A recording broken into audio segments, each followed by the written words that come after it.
Welcome to WeltyForSenate.com. To those of you who are unfamiliar with Duluth politics, much of the campaign I'm waging will appear parochial.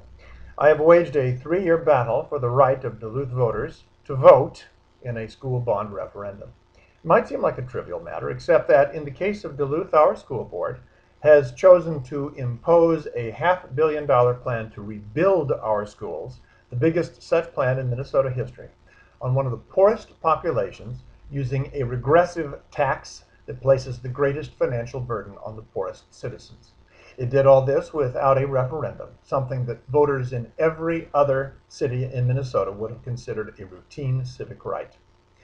As a consequence of this, 1,000 children, at least, from the Duluth School District have abandoned our district, leading to what could be a death spiral for our district. Meanwhile, nice new buildings, are going up across the city.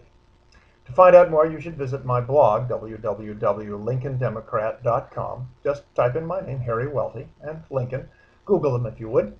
For those, however, who know a little bit more about Duluth and its politics, I'd like to read the letter that I just sent out to 2,000 Duluth residents who have previously donated to Let Duluth Vote, an organization I helped organize to battle the school board. Dear disenfranchised voter, I hope to represent thousands of Duluth voters who never got a chance to vote on the single biggest school building project in Minnesota history, which made them Minnesota's only second-class citizens.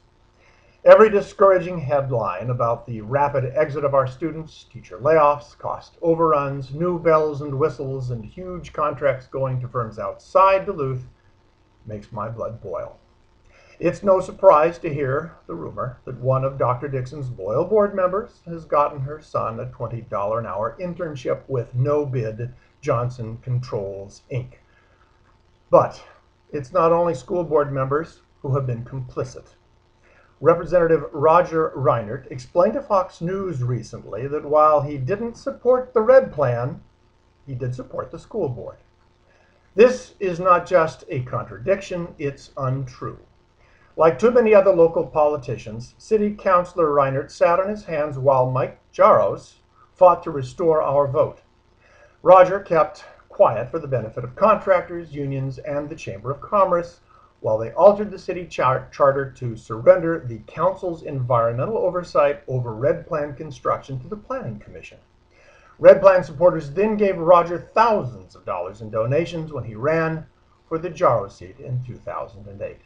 I'm thrilled that Mike has endorsed my candidacy to fill Sam Solin's old Senate seat. He said, I am supporting Harry Welty for the DFL endorsement in the Minnesota Senate District 7 race. I have known Harry since 1976 when he wanted to replace me in the Minnesota House District 7B. Harry was an honest competitor, and based on the issues in this current campaign, I am happy to welcome him into our DFL family to fight for us in St. Paul. Our school board has chosen to adopt the so-called $437 million Red Plan. Welty is against this huge and regressive property tax increase, but his opponent, Roger Reinert, supports it. Other than helping dismantle our schools and voting rights, what has Representative Reinert accomplished? Not much.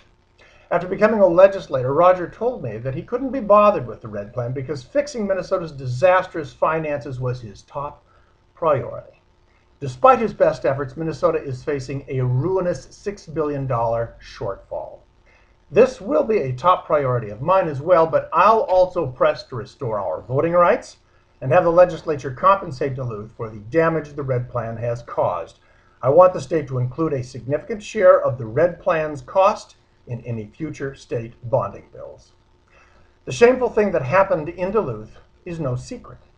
Just last week, Senator Mark Dayton, who is running for governor, told the Minneapolis Tribune that local voters should always be able to vote on school building bonds. How ironic that Dayton's running mate, Senator Yvonne Pretner-Solin, blessed the implementation of the Red Plan without a referendum. She said that's what school board members were elected to do. Senator Dayton disagrees. 30 years ago, I used to substitute teach for Sam Solin at Morgan Park High School when he went off to St. Paul. The idea of my slipping into Sam's old Senate shoes just seems right. I can't imagine Sam would approve of spending $50 million to abandon Central High School to build a new middle school on a rock pile next to our ore docks. I am, of course, being labeled a single-issue candidate. For anyone who has followed my public career, this allegation is absurd. However, if I am to be considered a single-interest candidate, it should not be for my opposition to building new schools. Yes, it's true that I have discovered a great many flaws and lies behind the Red Plan, but my single issue would be the steadfast defense of our right to vote on it. Washington, Jefferson, and Lincoln would do no less. My chances of winning the DFL primary on August 10th are excellent. Here are 4 reasons why. 1. Last fall, the two school board candidates that actively campaigned against the Red Plan were handily elected. 2. Voter turnout for primaries is notoriously low, often just 10 or 20%, and angry citizens routinely vote out incumbents everyone expected to win. 3. The continuing news coverage makes the decision to proceed with the Red Plan more and more obviously flawed. And 4, Minnesota primaries are open to anyone. Republican and independents, who have little else to vote for in this primary, will be free to vote for the DFL candidate of their choice in Senate District 7. That could be me. I do need to raise $3,000 in the next month. That will ensure that the state shares money that it has set aside for candidates who abide by campaign spending limits. If just 1 in 5 of the people who donated to Let Duluth Vote sends Welty for Senate $10, the state will match my fundraising. If $10 is too much, I certainly will want locations for lawn signs. I'll also need people to vote in the primary. The city clerk will mail applications for absentee ballots in advance of the August 10th primary. Clerk's number, by the way, is 730-5500. Oh, and a letter to the newspaper sticking up for me wouldn't hurt. Your servant, Harry Welty, candidate for the 7th Senate District, Duluth, Minnesota. P.S. As an avid newspaper reader for over 40 years, I am crestfallen that the Duluth News-Tribune has become little more than a shill and apologist for the Red Plan.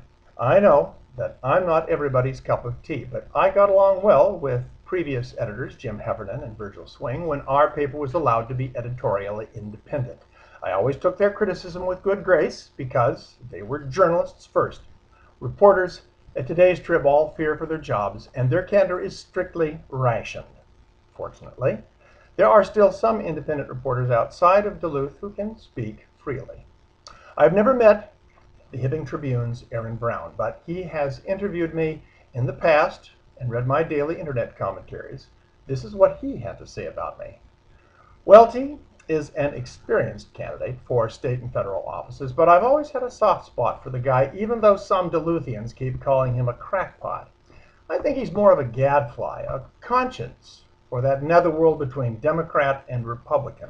In that regard, it's notable that Welty is running, I believe, for the first time as a member of the Democratic Farmer Labor Party. He started as a fiscally conservative, socially liberal Republican, and then gradually through his career became an independent, and now, as he describes it, a Lincoln Democrat. Well, that's what I have to say. Please check out the website as it develops. Go to LincolnDemocrat.com, read what I have to say, and you might even visit my old, very out-of-date Lincoln, Let Duluth Vote website. That's my campaign. I'm going to win with your help. Thank you very much.